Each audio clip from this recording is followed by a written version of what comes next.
Сәлеметсіңдер ме балалар? Әліппе сабағымызды бастаймыз. Бүгін біз и әрпі және дыбысымен танысамыз. Балалар, сендер қысқа и әрпін білесіңдер. Солай емес пе? Өте жақсы. Енді балалар, біз дауысты и дыбысы және әрпімен танысамыз. Екеуінің қандай айырмашылығы бар және біз сөзді қалай ажыратамыз? Соны бүгін білетін боласыңдар. Енді бірінші балалар, мен сендерге сабағымды бастамас бұрын жұмбақ жасырғым кеп тұр. Сол жұмбақтың жауабын табыңдар. Ти десем тимейді, тиме десем тиеді. Ол не? Және қайталайын. Ти десем тимейді, тиме десем тиеді. Және дұрыс айтасыңдар, ол ерін. Яғни біз ти дегенде біздің ерніміз бір-біріне тимейді, солай емес пе? Тамаша. Енді бұл сөздерде сендер байқасаңдар и дыбыстары бар. Енді балалар, кәне и дыбысын бірге айтып көрейік. И қайталаймыз. И біз қалай айттық? Созып, әуендетіп айттық, солай емес пе? Сонда бұл дауысты и дыбысы екен. Кәне енді біз баспа түрін көрейік. И дыбысының баспа түрі осылай жазылады. Бас әрпі, кіші әрпі. Тамаша. Енді жазба түріне көшейік. Балалар, и әрпін жазу сендерге қиын емес. Себебі сендер қысқа и әрпін жаза аласыңдар. Ал дауысты и әрпін біз осылай жазамыз. Бұл бас әрпі және кіші әрпі. Қайталаймыз. Бас әрпі, кіші әрпі. Бас әрпі, кіші әрпі. Тамаша. Тағы да бір рет ауаға жазайық, сосын тағы бір рет қайталаймыз. Ауаға жазу үшін қолымызды көтереміз.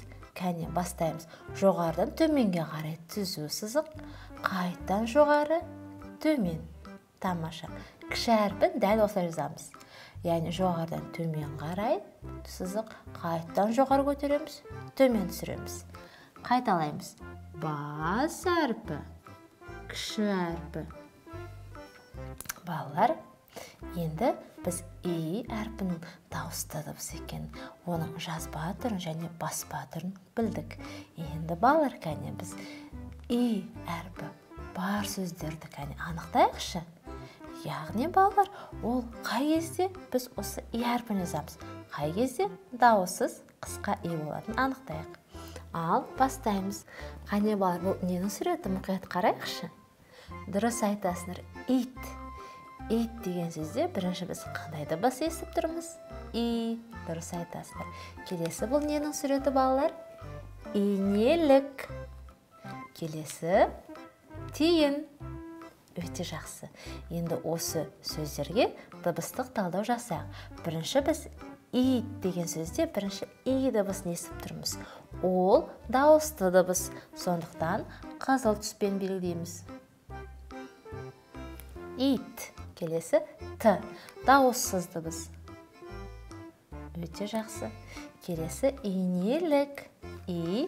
Дауысты дыбыс. Келесі н. Дауыссыз дыбыс.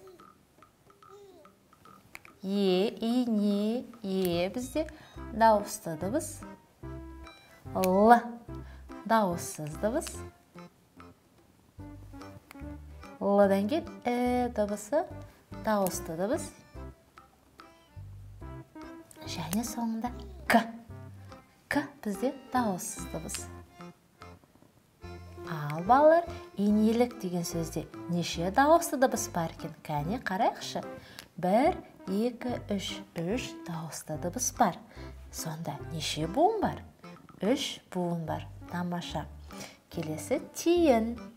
Бірінші бізде т дыбысы. Ол дауыссыз. Т-дан кейін и дауысты.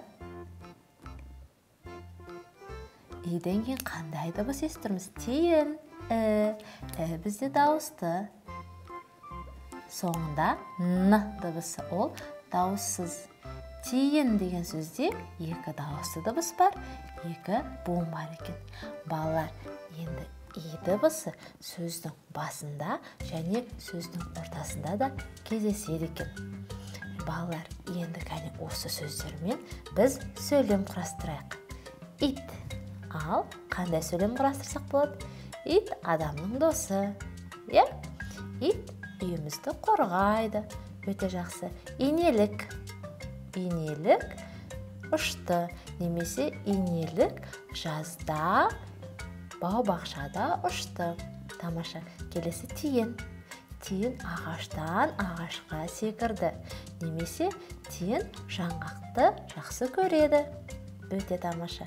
Яғни біз әріптен сөз құрастырдық, сөзден сөйлем құрастырдық. Ал біз осы сөйлемдерден тағы да не құрастыра аламыз? Дұрыс айтасың, үлкен, ауқымды шығармалар, мәтіндер құрастыра аламыз. Солай емес пе? Тамаша. Енді балалар, кәне бүгінгі біз сабағымызды қорытындылайық. Біз и дыбысы және әрпімен таныстық. И бізде дауысты дыбыс. И әрпінің баспа түрімен және жазба түрімен таныстық. И әрпінен басталатын сөздерді де анықтадық. Дыбыстық талдау жасадық. Жарайсыңдар.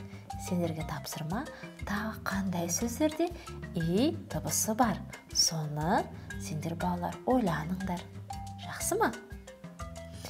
Сендер енді осы сөздерге дыбыстық талдауды жасауды ұмытпаңдар.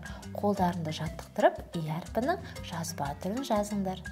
Келесі сабақта кездескенше сау болыңдар. Сендермен бірге болған мен Айдана Рысбекқызы.